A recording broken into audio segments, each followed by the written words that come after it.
Today's date is Monday, January the 22nd, 2024. My name is Crispin Brooks. I have the pleasure of interviewing A.B. Riva on behalf of the USC Shoah Foundation. We are located in Canoga Park, Los Angeles, California, in the United States of America. The language of the interview will be English. Right. Please state your name. My name is Abraham Riva. Riva used to be. Here in America, they changed the name. I was no spelling was spell, so I write R-I-V-A instead B-A. So I'm Riva here, without B. I used to be in Riva from Poland. Did you ever have any other names? No. Is there any special significance to your name Abraham? Avrum in Yiddish. In Yiddish, Avrum. Were you named after anyone? Another name, they used to call me A.B. here in America, A.B. And when were you born? I'm born in 1932. 11/13/1932. And where were you born? In Poland, Kosów-Dacki. Tell me about your father. My father was a barber. And when the Germans walked in, he was working for the Germans. He was cut him, he got it, they give him another 2 Germans, but they was barbers. They help him. My father got it a big, I show you the picture you're gonna see. He got a big barber shop, maybe 6, 7 chairs. So they was working for him. So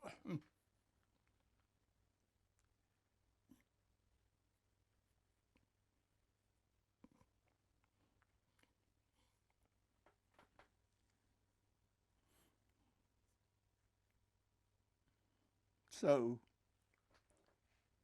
short is so one German, he was an officer. He walked in, and I got it a ball, playing little bit, so he punched the ball out from this, and he sit in the chair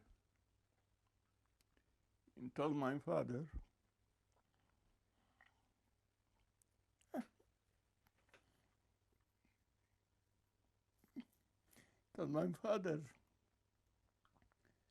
when you cut my face or you do something wrong, I gonna bring up the whole town. My father was a barber for maybe 20 years. He cut them the hair, he shaved them. He walked out, so the other 2 Germans say he's a Schweine. In Germans, he's a pig. He's a Schweine. But my father was smart. He see what's gonna happen.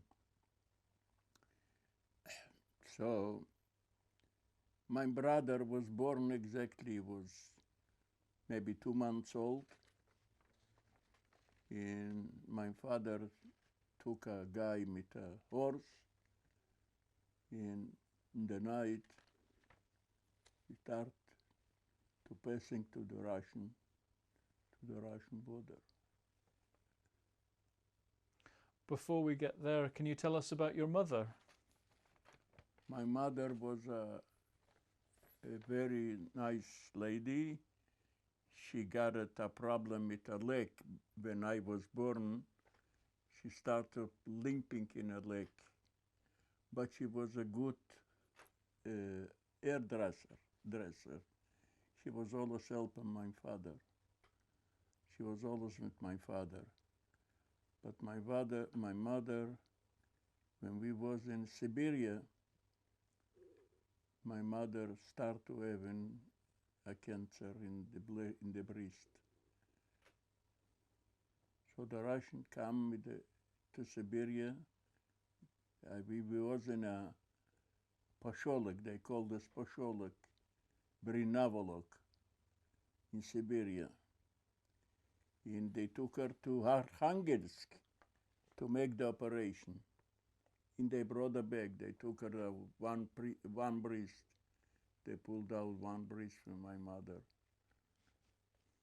And after years, they tell us, okay, you now, you're free. You're now a Russian resident. You can go any place you wanted. My father asked, where's the son here? Where's the son? So they told him Uzbekistan. So we all come to Uzbekistan, in Milutinsk, where I told you, Arkhangelsk. They called us Gallaral, they called us, in Uzbekit. And we was there till the end of the war. Let's go back a little bit. I want to know a bit more about your family history in Kosovlatsky. Kosovlatsky, I got it a Zayde, in a Buba, in my mother's sister was living in the top, in Kosovo, in the second floor, because we was living in the bottom. My father used to have the shop, used to have a very big shop. This I remember. In my grandmother, no, my booba, she used to bring milk, my mother, every morning. They used to have a couple cows, whatever I remember, that's what I can tell. I know they got it small, you know, 2 cows and something. So we used to, till we ran away from there. Till my father felt it's not going to be good. So this is the reason we in life. We ran away from the Germans. We come to the Russian border. What do you remember about, where did you live in Kosovlatsky? In Kosovlatsky is a small town, maybe, I don't know, a couple millions. Not very small, very small. I have some big pictures I'm going to show you. And did you live in an apartment or a house? Our house. The house was ours, everything was ours. What did it look like? What do you remember? Nice house, nice, beautiful front. The shop was beautiful. We was living in the back. We was got 2 rooms in the back, but the shop for my father was very light, very large, very nice. You can imagine, I don't remember, but 10, 12 chairs, was big chairs in his barber shop. He was very good. He was doing good, very good. We got the money to run away. I don't know how much he paid to take us to another side border to Russia. It was not a war then, it was 1939. And was the Germans in, but not, it was still quiet. What language did you speak growing up? What languages? Me, then when I was in Polish and Yiddish. Yiddish, that's it. No more. Did you go to school in Poland? I write me up to go in school. I was 9 years old. So I write me exactly up to go in school. But the war start running. That's it. That's it, not too much school. In Russia, yes, I learned. I learned in Russia in school. First class, second class, third class, I think. So I was learning. And then we back already, the war finished in 1945. We back to Poland. But we no back anymore to our town because nothing was left there. But I remember my father sold the house after the war. He was married to another. My mother passed away. She was 34-year-old. I was exactly 11-year-old when she passed away. This is what I remember.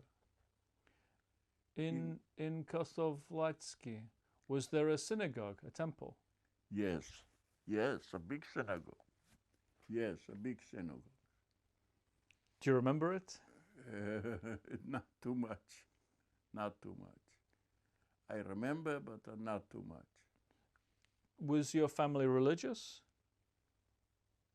Was your family observant? Were they religious? Were they? No, my father was not a religion. He was not. He was working in Poland Saturday. He was not religious. But my grandfather, yes. My grandfather, my grandmother, my grandmother. One day my cousin, Motala, he was my cousin, my mother's son, my mother's sister's son. He gave me a sandwich with chazer. Chazer, you know, is pig. And I was a child, I was eating. My grandmother's mother, she walked. What do you, Busester? Motel, give me. Motel?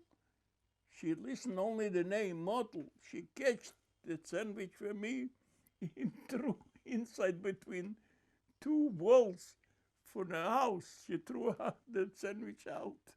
How come we give you the... This is the grandmother. This is what I remember she took away from me. She don't let me eat this. I was enjoying, but it was, yeah. And then we're off. My mother's sister was also with us in Russia, but not. They called us Chekhanov. It's another town. We was there together, but after they sent us to Sibir, we was already separate a little bit. What was your mother's sister's name, your aunt? Ides. And what was her last name? Lifshitz. And she was Zhezhnik Yeah. before, right? Lifshitz, yeah. Yes. And who were your friends in Kosovlatsky? Who were your friends? My friends? Not too much. Nothing. Almost nothing. I used to have, children, friends, but they was Jewish only. No, somebody. I used to learn all of base by my Zayda. Used to go to him, used to drop me 10 pennies, this of ice cream. My Zayda was already, when I was alive, I think he was at least 70-year-old. At least 70-year-old. This is Zaid on the Zhezhnik side. Zhezhnik, right. His real name was Zhezhnik. His real name was Jeznik. And what was his first name? Srul, Srul. Srul, Israel. Srul, Israel. I remember now this. And what was his wife's name? Your grandmother? Reisel.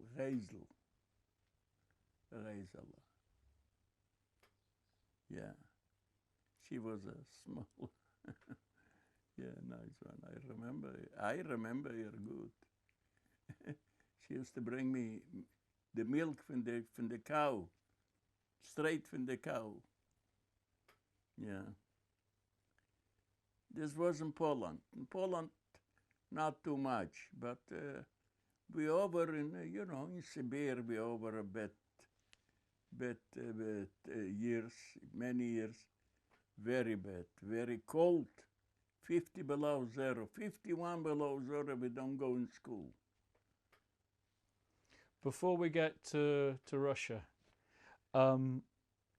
what do you know about your grandparents on your father's parents? Nothing, almost nothing. Were they alive when you were growing up? They was alive, but I never. So I don't know. My father got a couple brothers in Poland. They used to fix watches, bolt.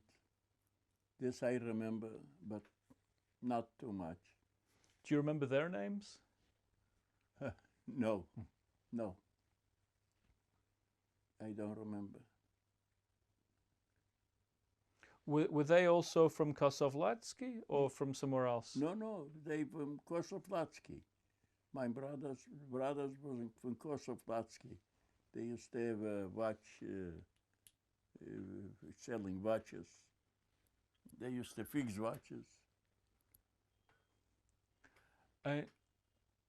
When you think back to your early life in Poland, are your memories happy or sad? How do you feel about how does it feel when you think back to Poland? When we come back? No, when you think now about your childhood in Poland, happy feelings, sad feelings? What are your feelings about your growing up?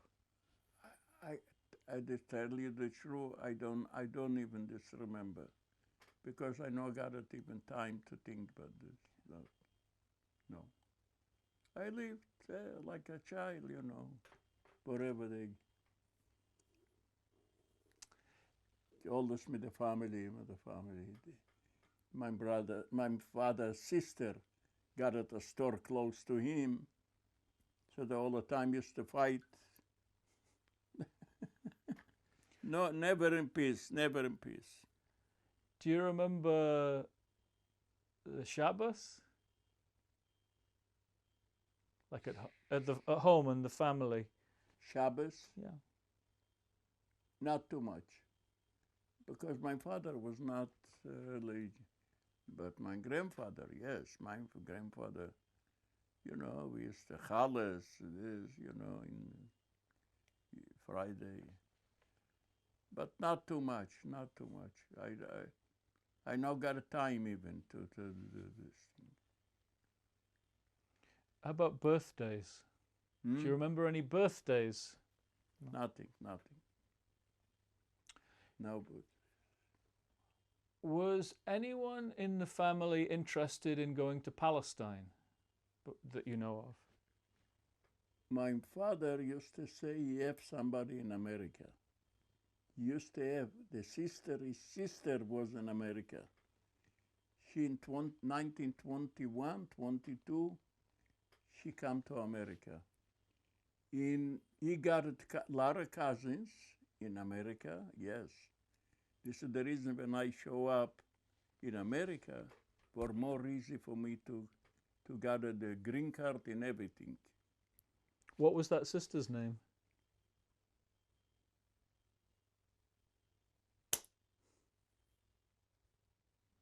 No.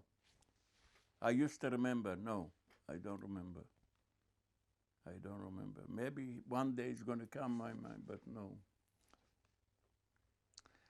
And tell us, you started to talk about how your father, why he decided to escape the Germans. Tell us in more detail what happened and how you managed to leave Kosovlatsky, how you fled. When we left Kosovo, that's it. He was working like he's a barber, so he was working in Russia. No, but how did you go on a train, and how did you leave? Oh, the Russians took us when we was in Chekhanov.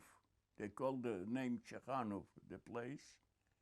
They tell us they're going to take us back to Poland. We want to go back to Poland. We're going to want to back. This I remember.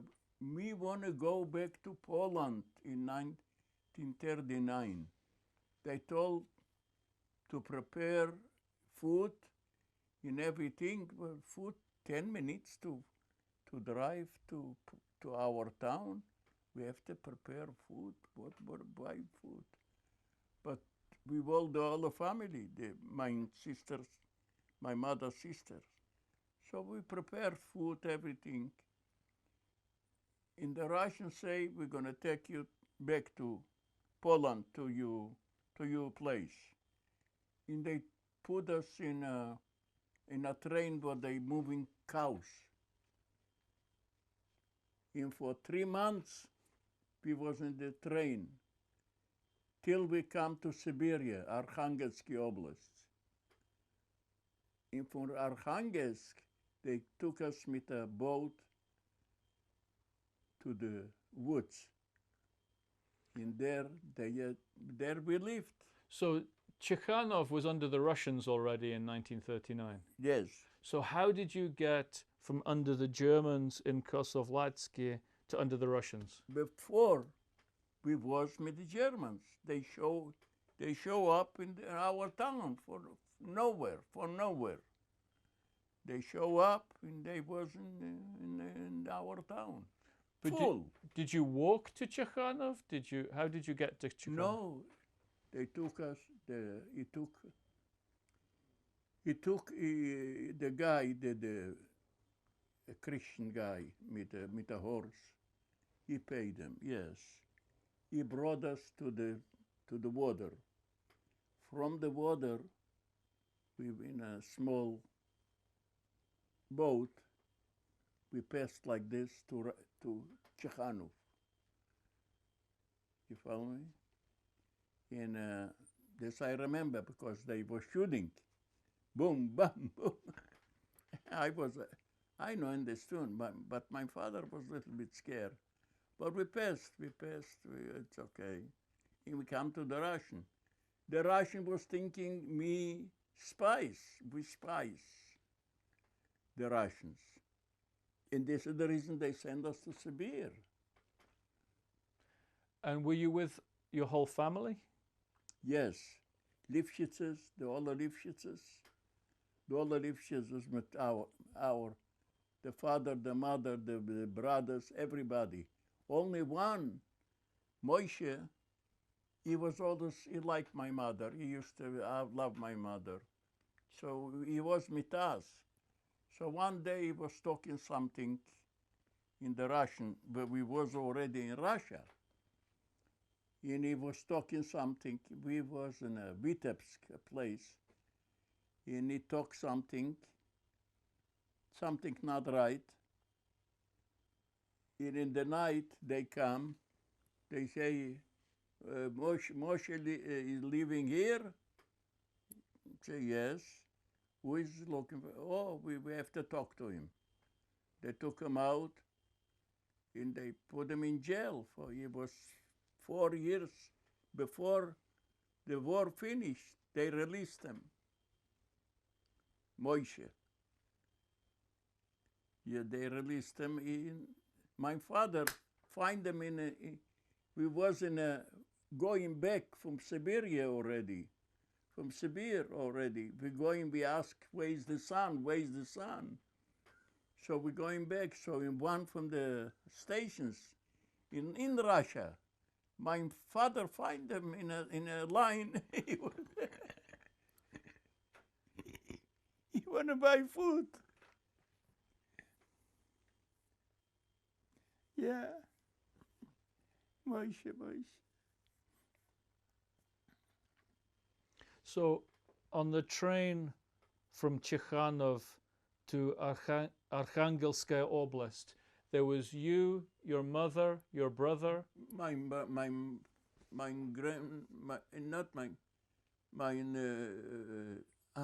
the sister from my mother, with all her sons, all of 4 sons, right? Everybody. But Moshe was not there. Moshe they put in jail, the Russians. And what about your grandparents? This 80 No, grandparents, they stayed in Kosovo. They go with the Germans, that's it, in the oven, all of them. Mendel Zhepke, I remember Mendel Zhepke was a friend of ours in Kosovo. And it was also when I meet him in Israel, Mendel. He make the connection. Oh, this, so, yeah. And my father was in Israel, was alive. He married a Russian a Jewish lady. He married, she got it a daughter. He married her, and he got it, my brother, who is now in Israel. He's born in 1945. What was the name of the posyolok in Arkhangelskaya Oblast? What was the name? Posyolok, Gemetsky Rayon. Gemetsky Rayon, Posyolok Brinavolok.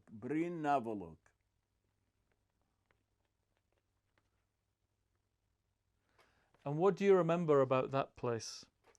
This way I remember I used to go in school in 50 below zero.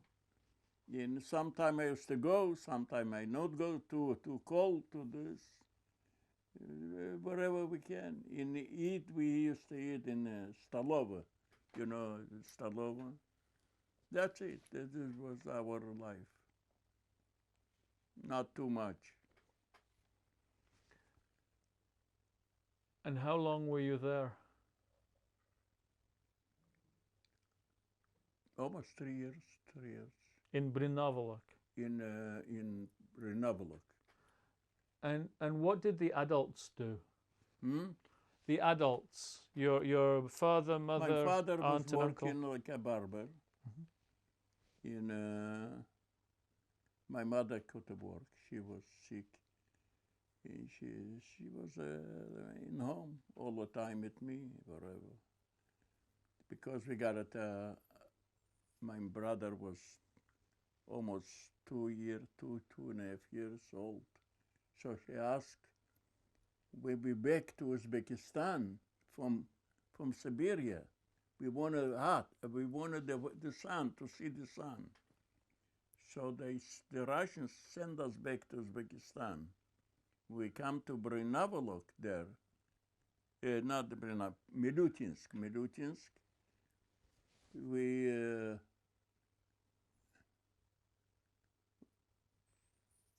My mother was still alive.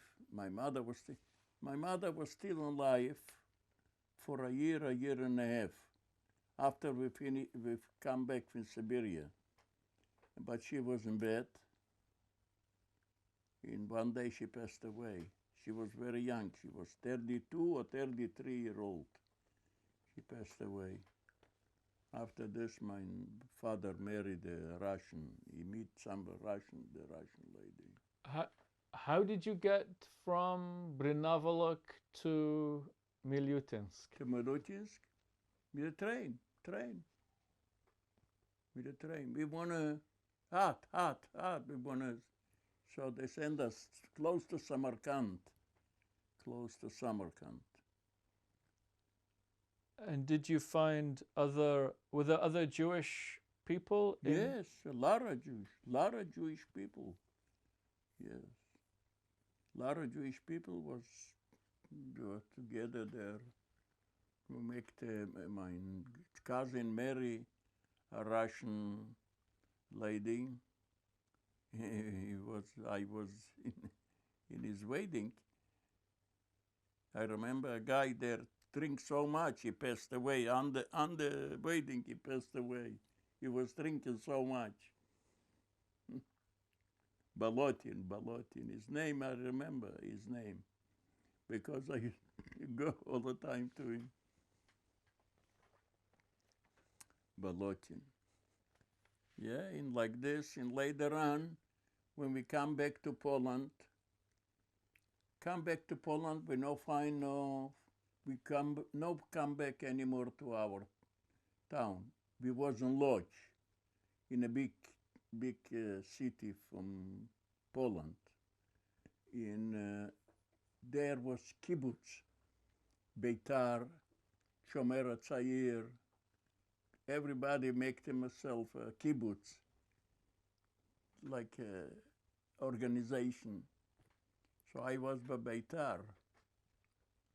Okay, put today is Benjamin Netanyahu. But I was begging, used to call me the Iraqi talk Yiddish. Yeah, oh, the Iraqi we speak in Yiddish. Why Iraqi? Me, because me mustache, you know. So he called me Iraqi, never Yiddish. Talk Yiddish.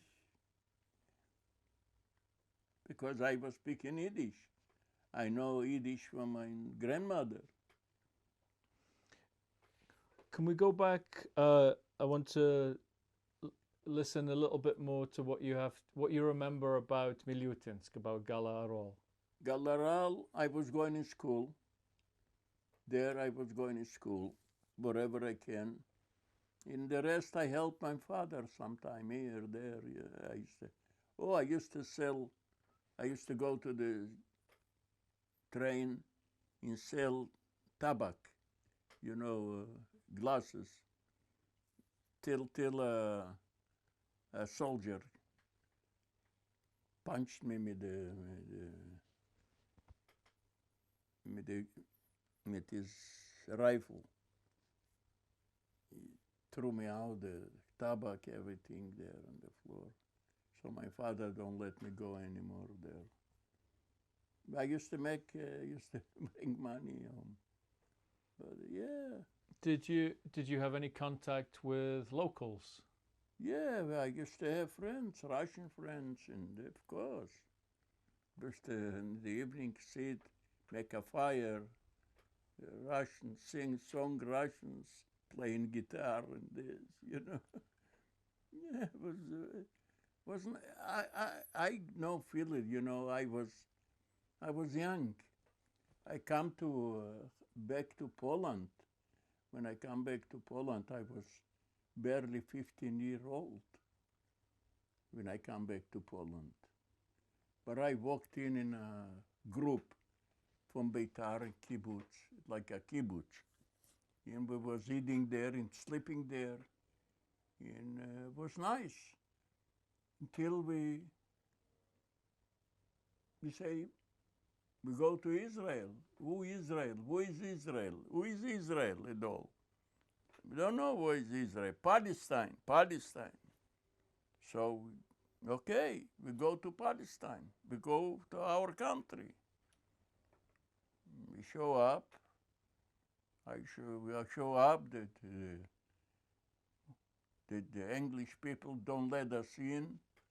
Put us in Cyprus for 1 year, and then they give us certificate. We can go into Israel. And then I come to Israel. I was a little bit in a kibbutz, not too much.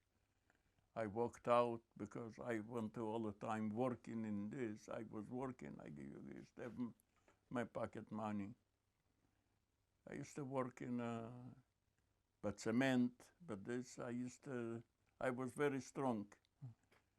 So till I walked in the army. In the army, I walked in a year before, because we no got nothing. They give us a piece of paper, the date and everything.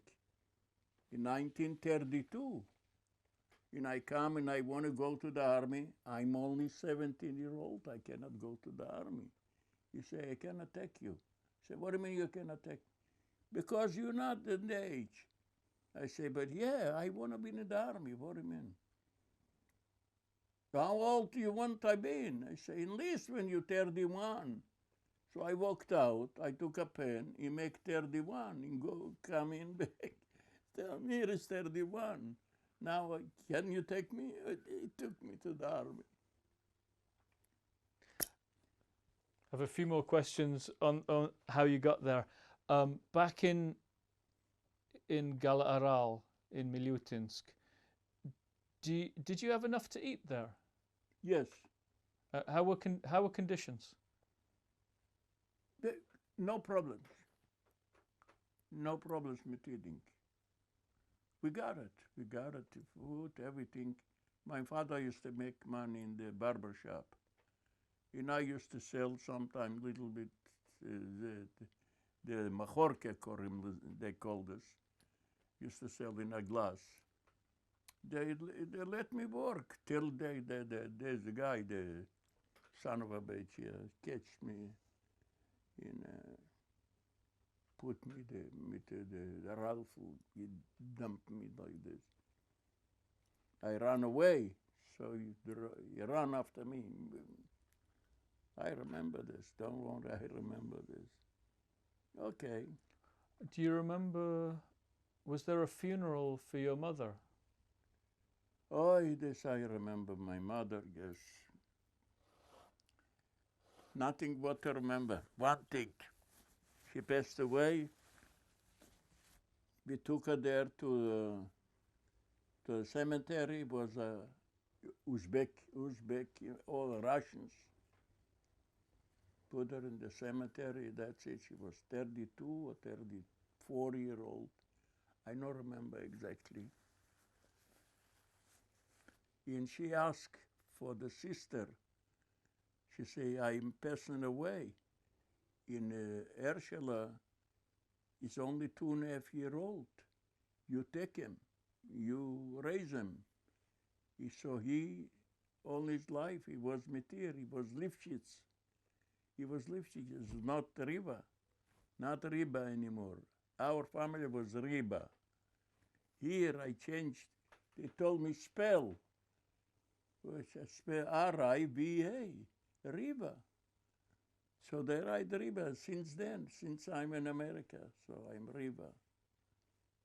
It's okay. Don't bother me. I don't like too much my father. I don't like him too much. I don't like them too much, no. He was a bad father, not a good father. But I don't let them rule me. I don't let them rule me, no. Since I grew up, I don't let them rule me. Did you argue a lot? Yeah, sometime I used to argue with him here, there, yes. But he married another lady in my brother, but born 1945. So I got this guy a little bit with me there, yeah, but not too long because I left to Israel. I was a year in Cyprus before we show up in Israel. And how did you end up in Cyprus from Poland? From Poland, we start to go in Czechoslovakia, Yugoslavia, French, and from French in a boat, with a boat what they called us Mapil Almoni, the boat. 800 people was in this boat. Big, it's a ship. It's not a passenger ship. It was for goods, you know. But they made it beds. We used to go in the bed, not like this. We used to go in the bed like this. We used to sleep. Until the English people catched us.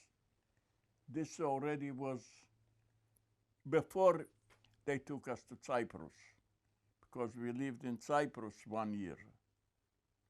So all time, a year here, a year there, I was already a big guy. And in Poland, in Lodz, you were in Beitar. Right. And what do you remember about any training or what you did with Beitar? Train, yeah, we used to have a harces. We used to go with a knife here. You know, almost one day punched one guy with this. He told me shit. He told me, so I beat him. You know, the guys tell me, hey, don't touch him, don't need problem. So let him go. But I come from Russia. And I heard he told me shit. I punched him right away in the face. The Polish people, they not like this, like we, the Russians, when we grew up. We grew up with the Russians together. They don't worry about nothing. We know it's to worry. We used to go steal melons and this. We're free, you know. Who care? Who care? Different life. Did you hang out with Uzbeks as well? Yes. I used to have friends, Uzbeks, of course. Yes, I have two guys, friends, yes, Uzbeks. But more Russians. Yeah, Uzbekistan. Yeah, I used to sing the things, right? A lot of the Uzbek songs.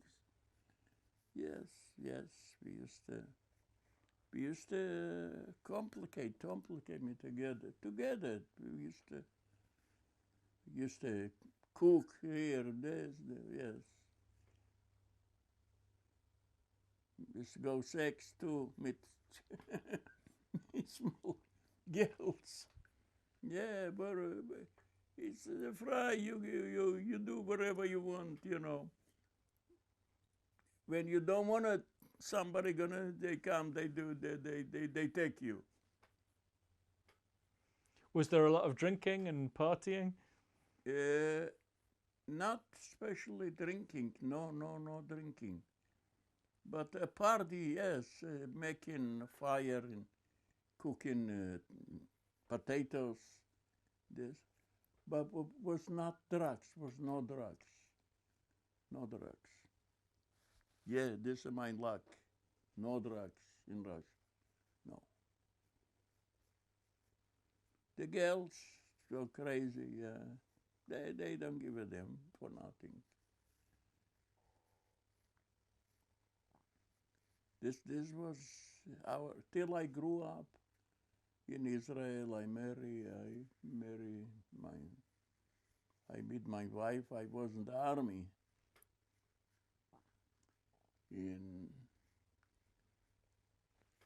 I walked in a restaurant, and she saw me.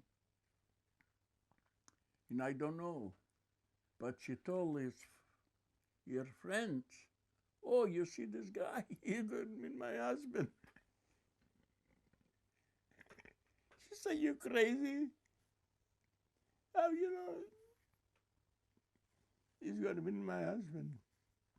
Now, a friend, Yosela, his name, he said, Abi, you know, I have a Russian lady.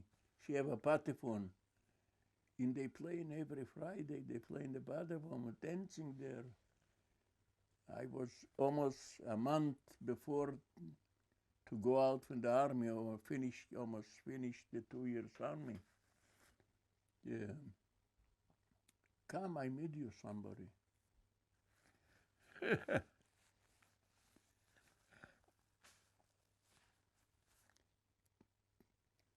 Friday night, put on nice. No, this only a short. I come, knock on the door. Open up, who open up? My wife. My wife opened up the door. She said to the mother, I told you. You remember, what I told you? To the mother. And since then, I met my wife. I married my wife. My father met my ex-mother. They don't want her. Why you don't want her? You know her? You don't know her. She was a good girl. No. Bad name. Bad name. Why did they say that? Yeah, because, you know, in Israel, everybody free go dancing in this, and so bad name, but bad name. She was a nice girl, beautiful girl. I lived 60 years with my wife. And what was her name? Mura. Mura. Miriam. Yeah. Mura. And her maiden name? Jambekov. Jambekov. And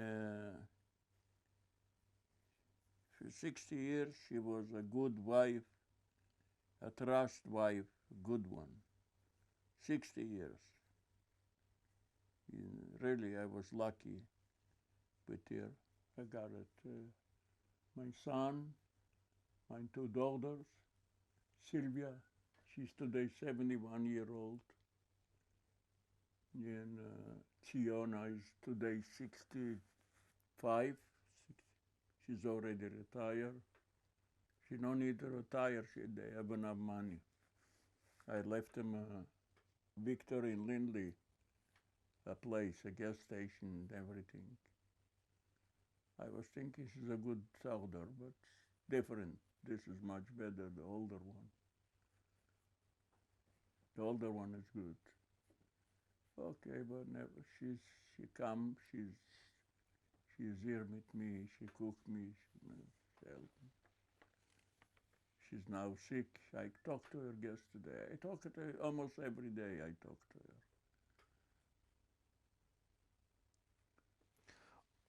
I forgot to ask earlier, what was the name of the woman that your stepmother, who your father married in Russia, after your mother died? What was her name?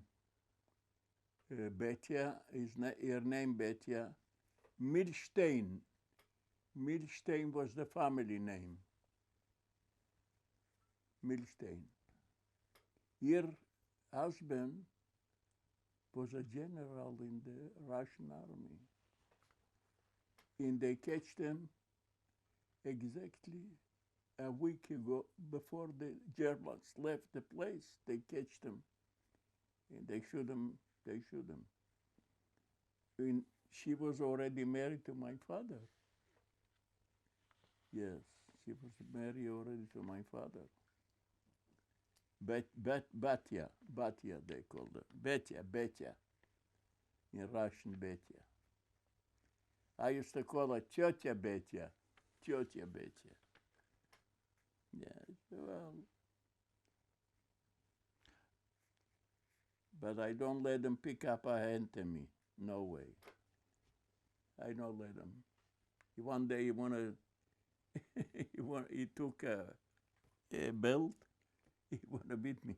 I took a stick. Okay, come. You wanna beat me? Come. To my father. You're so strong. I say, no. The gun don't touch me. Talk. That's it. Talk only. No problem. I don't let them beat me. I don't like, because my mother is not alive. This, you want to beat me for what? Because I threw away something? Nah. I never picked up a hand to my children. I raised my children. She was a nurse. She's retired, 40 years nurse in Israel, the tall one. The other one was also a good girl. She was in the army, the Israeli army. And my son, I brought him here, 5-year-old.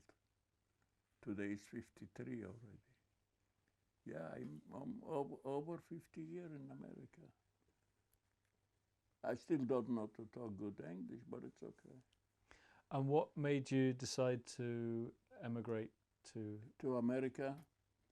Divorce, the Miluim, every year I have to go to before I was a sergeant, I was regular, okay. Then professional, I was driving a 18-wheelers. So every somebody gonna move something wrong, Abe was in the army. I say, you know what, after the Yom Kippur War, because every war I was for 6-7 months. In this Yom Kippur War, I was 7 months. And I said, no more. I told my wife, I finished the army, I go to America. And I don't want to listen anymore. You sell everything, whatever I got, the trucks and everything. I don't want to come anymore back. That's what I did. And I was very good here. I was really good. My son screw up $2 million. It's my son. Yeah. I used to have also, I give him a gas station, Sherman Way.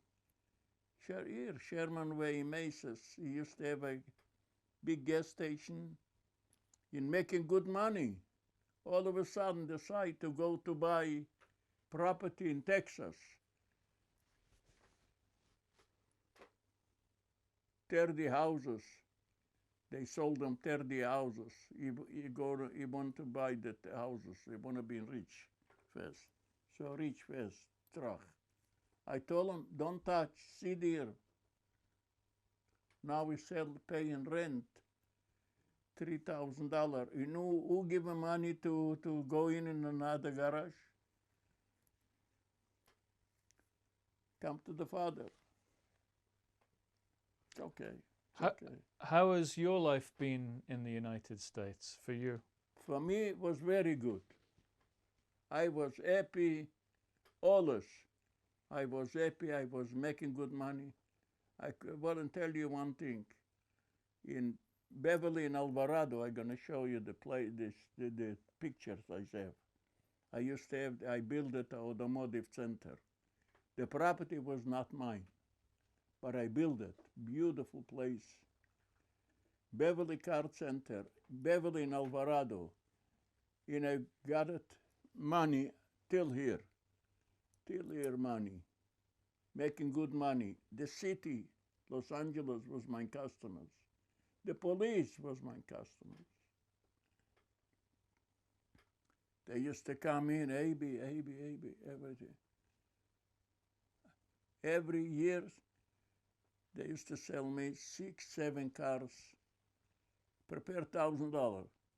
You sell me a car, Ford. After they finish 100,000 miles, they used to sell me the car. I used to sell them. I used to keep them through $2,000-3,000 a car like this. Boom, boom, boom, boom. I used to make good money. I told my son, take over this place. Take over this place. I was begging him, take over. Something I gave him back, this place. The guy where I bought it from him, the property. And I built it a place, almost $1 million I built it. I paid off for the bank. And I beg him, take over. You have $6,000-7,000 a month to pay for what? For nothing. Rent out in the corner a flower shop.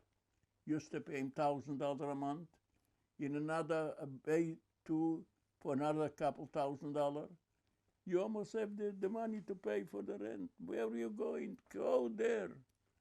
Please, I used to please. I know God power. Look, after the surgery,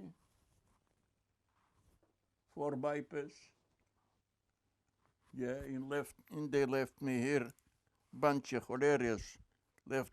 They even not put together. Not put together. Look, you see a bone. You're supposed to put them together, but 2 months in ICU I was. My wife was not thinking. She was alive still. She was coming every day from here to the hospital, Sunset, to see what's going on with me. And she say, I don't, till the end, she started to yelling, I want him back in Woodland Hills, here in the hospital. I don't want it anymore here. And soon as they brought me here, he make me a half hour, he make me a human. I walked out and started walking. But my oldest daughter, she say he have water in his lungs. She gonna tell us, she come from Israel, she gonna tell us, I have water in lungs. Yes, I got water in my lungs. This doctor here come with a hose, with a needle. He told me, hey, how you breathing? I say, you ask me how I'm breathing? I have here one, I have here one. What do you want to breathe? Okay, sit down, sit down. I was sitting here. He come in the back. He put no needle, no nothing. He put a bit of hose, a bottle of water in one side, a bottle of water on another side. 20 minutes later, I was walking with this in the corridor in the hospital. 20 minutes later. She was a good doctor, a Persian doctor. I was walking. He come in.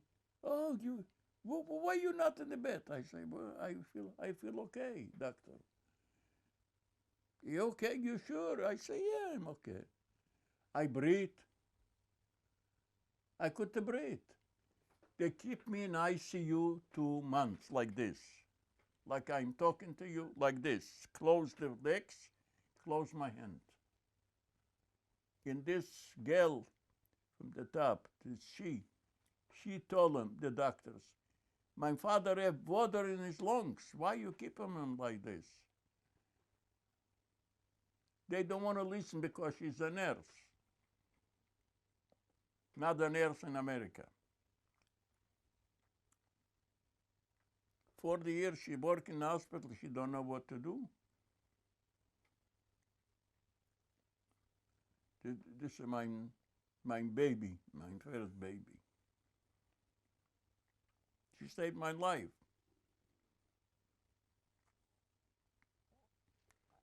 Yeah. So I'm survived today. You see, I'm over 90 years, 92 almost. 92, not yet, but it's already, it's going 92. I hope I hope I have powerful for this lady. She's nice. Who is this lady? Huh? Who is this lady? I cannot even, when you tell me one word, something wrong in here, I never see. She's worse than my wife. Everything. She go out, don't drive too fast. Don't do. She's your wife? She's my wife. And what's her name? Lisa. Lisinka. Я называю Лисинка. Лисинка, иди сюда. Does she speak Russian? No. But Chinese, China. Лисинка, я говорю, иди сюда. Yeah, but she's very, very, you're not going to believe I was a couple days in the hospital. What do you think? Who show up with food? 4 o'clock in the morning. She come from here. Oh, yeah. She come from here. She make her food. She brought me to the hospital food. This Chinese girl. She don't talk even one word in English. I write her up in school. Tomorrow, after tomorrow, I think I take her to the school already. She start to going in school. How do you communicate with her if she doesn't speak English? We speak by the telephone. You know, I have the telephone. I talk to her. Yeah. And the rest, with the hand. So there's a translation on the telephone? Yeah, Yeah. when when we touch, tell her in Chinese. But she understand me when I'm talking to her. Yeah, she's nice. I want to take you back. There's a couple of things I wanted to ask you from the old days. First of all, what memories do you have of Cyprus? Where were you and what happened? Cyprus, we was in 65 lager. 65 lager. And we was playing in football, soccer, and all kind of everyday playing. That's it. Till. How did the British treat you? How did the British treat you? The English people? Yeah, how did they treat you? Very nice. Very nice. More than nice. Yes. The English people, sometime I told them, I'm going to help you, don't worry. I'm going to help you to pick up the trash and everything. No, it's okay. No, I help you, no big deal. Yeah, because they very nice. English people, ooh, when they jumped in there, we don't know, when they jumped in our ship, we fight with them. We used to throw them, conserve them with all the kind, whatever we gathered there. But it was nice. They know make trouble. They treat us, really, the English people took us to the barrack, nice beds, everything, and food, till here, yes. And the Jewish people, you know, they make they're already at theatron and everything. It was a year. I was a year there, exactly 1 year, till I show up in Israel. You know, so I come to Israel, I don't know the language. I was just talking Hebrew. Hebrew and what me? Russia in Hebrew, in Polish. And but we learn. But since the war started, they stopped to learn. No more. So I say, no learn, I go to the army, fuck it. So I finished the army, I was even not 20 years old. He's born. Were you in the army after 48, after the Independence War? And soon the 48 start, I was already in the war. Did you fight in the war? Of course. Tell me about that. I was in Negev, in the desert, with all the soldiers together. But not too long, it was a couple months. Then we come with bird like crazy. That's it, you know, I was with all my friends. I was with my friends. This was, you know, when they come from Poland, with me together. Couple guys don't show up, they don't want to go to the army. But the rest, everybody, yes, we go. They come. In the kibbutz already, we fight already with Syria. They was on the top, we was on the bottom. My cousin was running with 2 cases with dynamite in his back for the to help give the soldiers. And I too, I was with a rifle. I was fighting. Yes, I know to shoot and everything. In kibbutz, they learned us before to shoot and this. And what was the name of the kibbutz? Engev, the other side from the Kinneret.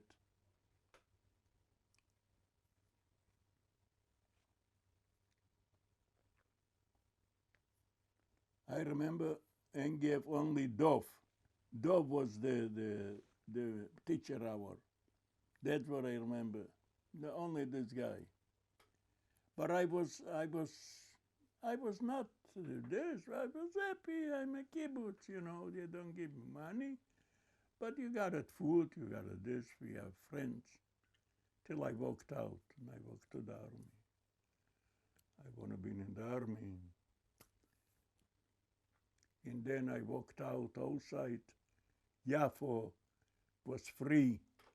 Houses, take a house, wherever you wanted. So I took a house. I got at the house. Who show up? All my friends in kibbutz, they come. So I got it 4 or 5 guys.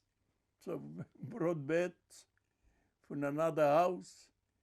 And they used to sleep together. Guys needed to clean, everybody do this. Till they threw me out. Who threw you out? One day, one from my friends, which come together with me from Poland, he said, let me bring my parents show up in Israel, mother and 2 sisters. Let them meanwhile till they find a place. I said, okay, mashallah, okay, bring him. So they got it. We got it there, a place for a horse, for everything. It was nice. I took him in.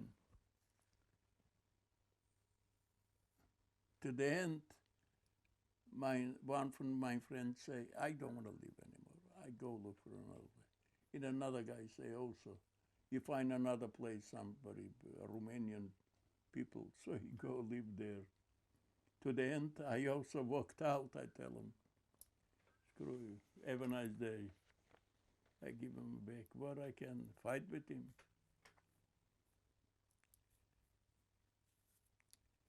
Yeah, Jabalia, in Israel.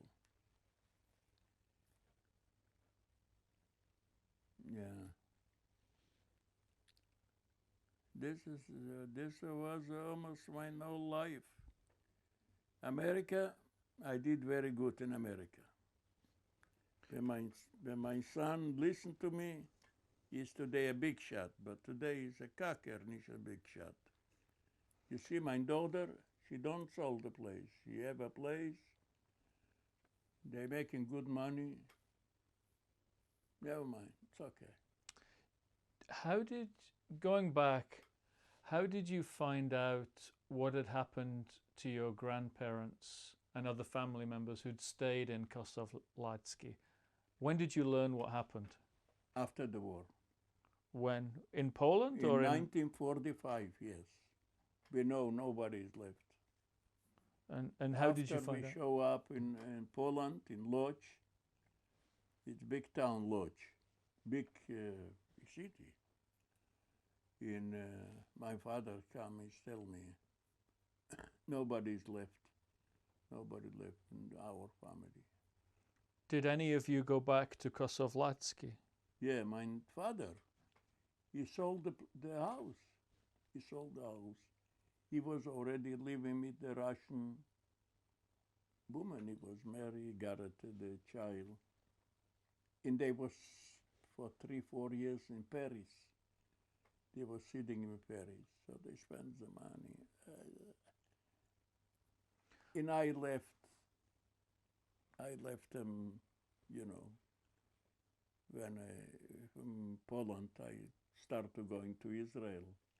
So, you know, here couple months, there couple months, till we come to Israel. And what happened to your brother Fima? Fima finished a school in Israel. He came with you to Israel? Or how did he get to Israel? Oh, with my father and mother. He got it a father and mother. And they come to Israel, and they got it, they bought a house. They bought a small house, Shikum Vatikim, they called us. And they lived in, he was going in university in Israel. He finished a good school. He was accountant. He kept 40 people, 40 girls for him was working. Office, 40 girls. Big place, yes. He helped me a lot too. He's a very good brother. Yes, very good. He helped my daughter when she was there. And what about, so Fima was Betia and your father's child? Right. So what about Herschel? Herschel was living with mein hen. So what happened to him? Where did he go? He was by himself. He was by here, but later on they did him the wedding. He was married, and he got a wife with 3 children. Till one passed away. Zurich was 40 years. He passed away. Got go sleep and never wake up. And another 2 living. And his wife is still alive. He passed away. I was by him before he passed away. I was here from America. He used to come. He used to come to me. He was my partner here. He was my partner. He was with me here. I tell him, don't go nowhere. Stay. No, okay.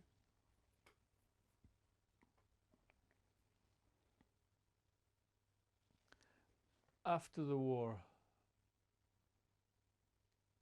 did you ever experience any anti-Semitism? Yes, all the time. Where? In Poland. In Poland, but no stop.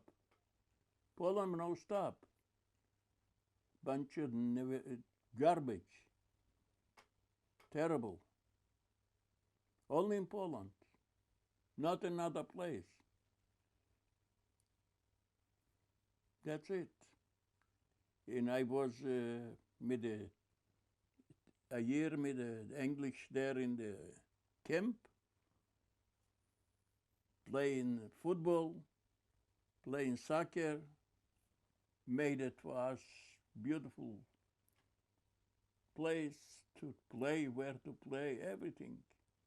Give us everything, the English people, no problem. No problem, no complaints. Do you remember in Kosovlatsky growing up, was there any anti-Semitism? Do you remember? I still, this I don't, I could, no. How do you feel about anti-Semitism today? Do you feel there's a lot of it? Sometimes, yes, when I listen, I feel very bad. I feel very bad. Sometimes I think America, what is America? Some garbage come up. I don't like to listen, believe me, no. I listen something like this, happen here, there, but not right. People have said things to you, or you just heard? No. God by it, nobody. No. I don't want to. He told me something wrong. He's not going to hang up right. No. You see, I have here a neighbor, black neighbor. They like perfect, like with me. I'm very nice to him. And they're very good to me too. Do you see any parallels between the kind of anti-Semitism and the treatment of Jews over the years with the treatment of other groups? Not what I think in America, no. Used to have customers from all over, Spanish, Salvadorians, English, perfect. Filipinos. Oh, there where my garage was. was most Filipinos, Alvarado in Beverly, was most Filipinos living there. In the 80% Filipinos coming to my place. Abela. They were very nice with me.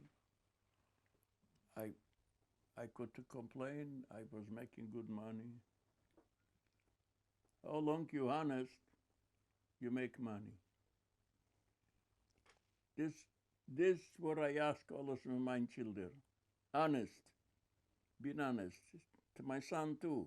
You do something, show the customer what you did and show him. Show him what he needed. You need a distributor, show me you need a distributor. You need a roader, show me you need a roader. Show him why you change it. That's it. You're going to have bread till here.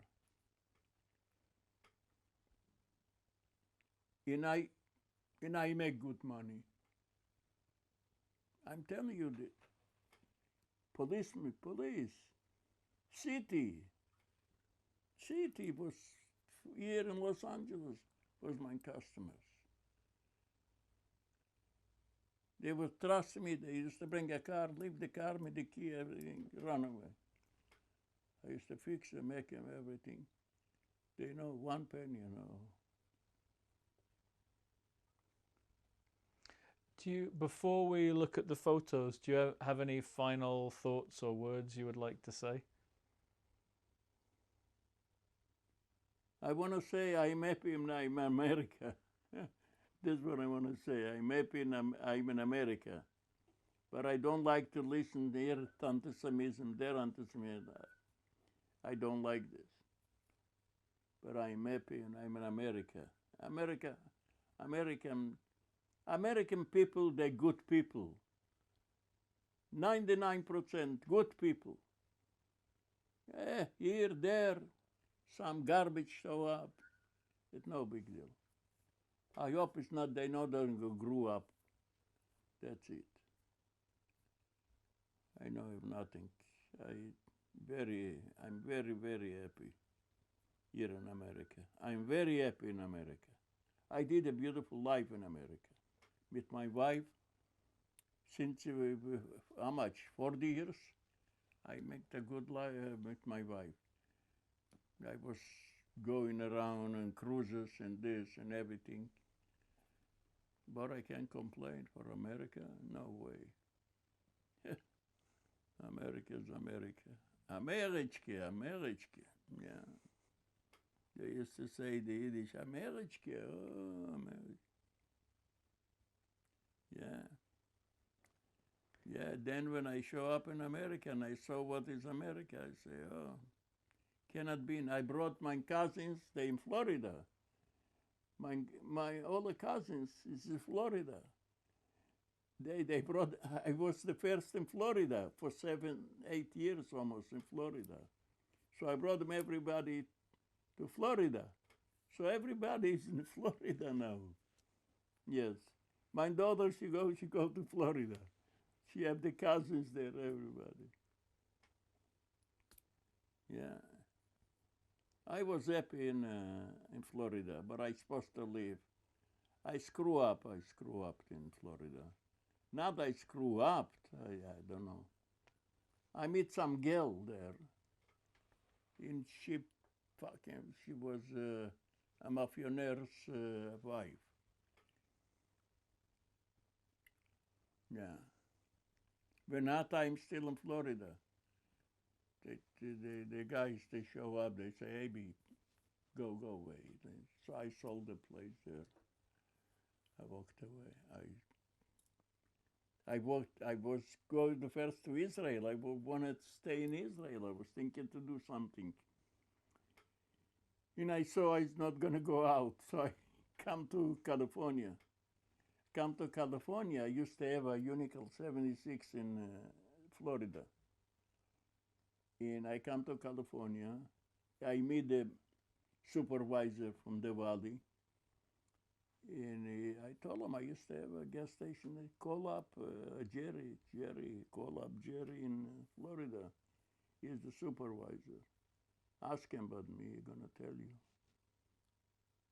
So I was in the office. So he picked up the phone. I don't know, he do it. He called up, he say, his name also was Jerry. He said, Jerry, you know who is sitting in front of me? Say, who? Riva. You know Abraham Riva? Oh, Abraham Riva. Send him back to Florida, he told him. Send him back to Florida. So after he finished talking to him, he closed the phone. Okay, I got the gas station for you. You understand?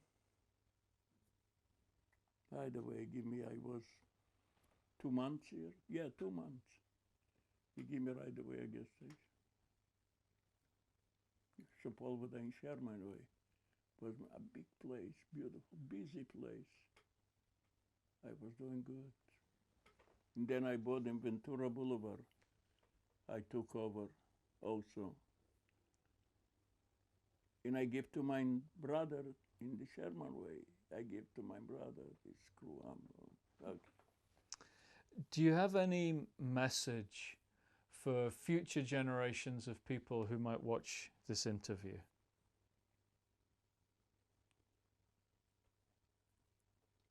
I can't say one thing for future. I don't know. I think people has to be honest, nice in life. That's it. Nothing else. They're gonna have everything. Same thing I learn. I teach my children the same thing. I beg my son, please don't do this. $2 million. $2 million. How I see $2 million, my eyes was going.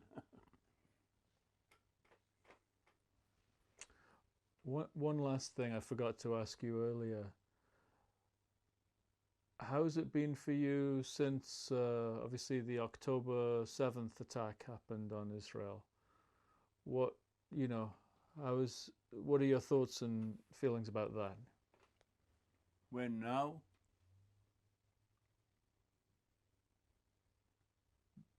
With them, not gonna be in peace anymore. Never. Never in life. Never. This or there or us.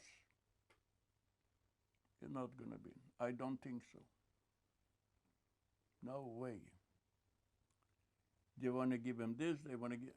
It's not gonna. No. It's just waste of time. Israel has to be strong all the time. In watch. Only in the guard. Only in the guard all the time, Israel. This is the reason I left. I don't want anymore.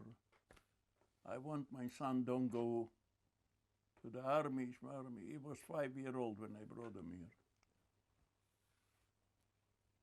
here. And I teach them everything. I teach them. He will finish a school, everything, my son. But he don't want to be an accountant. He want to work in the cars. Abi, let's take a break there and then we'll come back and look at some photos. Thank you. Tell us about this photo. Okay, this is my mother in Hanchela, her sister. And my mother's sister. Yeah. And when was it taken, do you think? I don't know. I was maybe not alive. Thank you. Okay. This is my Zayde, Imi. And what's his name? Srul. And Reznik. And where was this taken? In Poland. With my father's shop, barber shop. You see a couple boards there. I don't know when you can be able to see it. And how old were you in this photo? Here, I think close to 9-year-old.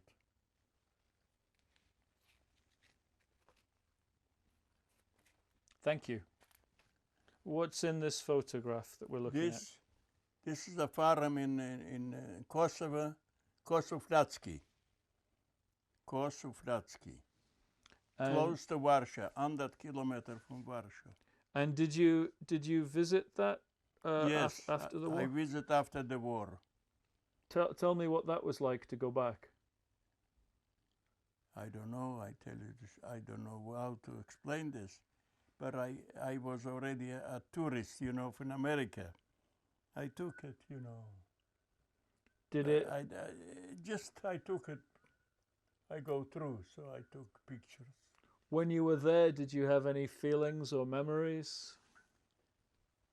I was feeling very bad there, very bad, like empty, nothing there. Nothing to remember. That's what I was feeling. I met even a guy, and I was talking, oh, I know your father. He used to cut my hair. You know, a guy. But, you know, I was there with a taxi, moving around, that's it. Not too much left. I remember the church in beautiful church in Kosovo. One church, but a beautiful church. Made it. And I used to all the time like it, go there and look the church, you know, even when I was a child. And I told to my wife, come, I'm gonna show you how beautiful the church is in Poland. Yeah, this is what I can remember, guys. I don't know more. Did the house that you live in, did you go back and visit your old house? There, I know I could, you know what? I could go in, no, because I was close to this, but I could go more, no. It's like somebody tell me don't go. But the guy with the bike, when he come with the bike, this, say, he asked me, but what do you do? I say, well, you know, there was my father's shop. Oh, Moshe, I remember him. I say, you remember the name? I say, yeah, you remember the name. I know. Yeah. Thank you. Tell us about this photo. This photo is my wife, my mother from my son-in-law, and my grandchildren.